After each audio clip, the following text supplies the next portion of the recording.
Vamos começar a girar nossa reportagem. Marcos Sadoc está aqui com a gente.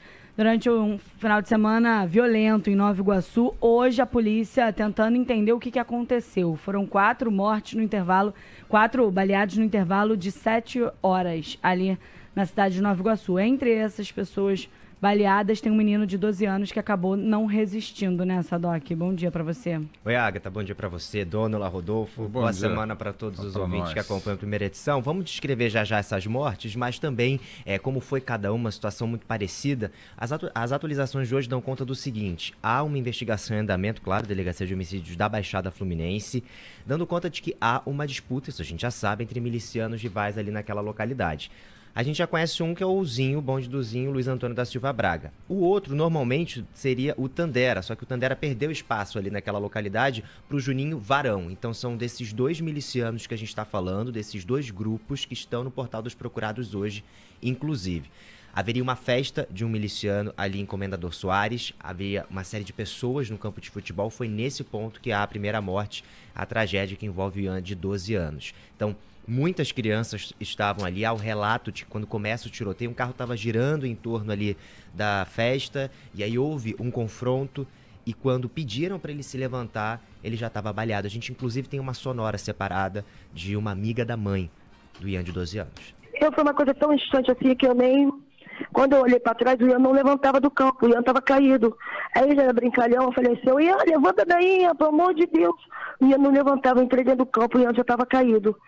Aí a mãe dele veio, todo mundo, pedindo socorro, não parecia um carro. Eu fui no meu vizinho, que é mecânico, que levou ele. Chegando lá, ele já tinha morrido, levou um tiro só no rosto. É isso, levou um tiro no rosto, já chegou sem vida ao hospital. Então esse foi um ponto a esse... Quer falar? Não, eu queria apenas pontuar. Essa foi a primeira situação, então. Isso. Perfeito. Em 7 horas foram 3 diferentes.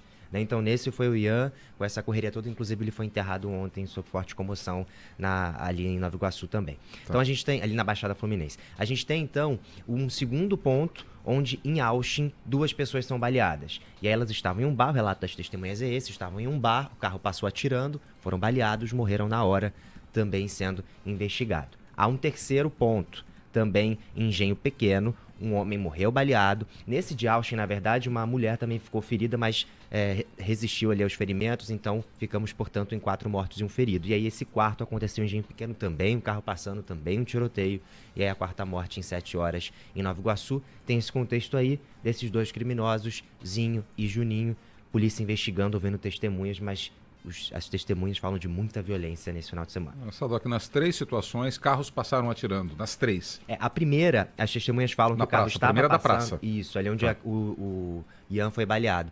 O próprio relato é esse, tá, gente? São testemunhas, claro, isso está sendo investigado. Que a festa teria ligação com o paramilitar teria visto o grupo rival circulando, e aí eles teriam começado esse confronto também, nesse ponto ali de Comendador Soares. Nesse primeiro caso, a morte do menino Ian, o que é de cortar o coração o relato da amiga da mãe. Porque o Ian era um menino muito brincalhão. Levanta, menino, levanta. A mãe pensou que ele estivesse, de fato, brincando ou simulando algo. E, na verdade, ele já havia sido atingido no rosto. Ele morreu com um tiro no rosto, Rodolfo. Essa foi a situação. Agora, uma coisa que eu queria aqui reforçar, o Sadoc, pelo que você apurou. Ele teria sido, então, vítima de uma bala perdida, é isso? Sim.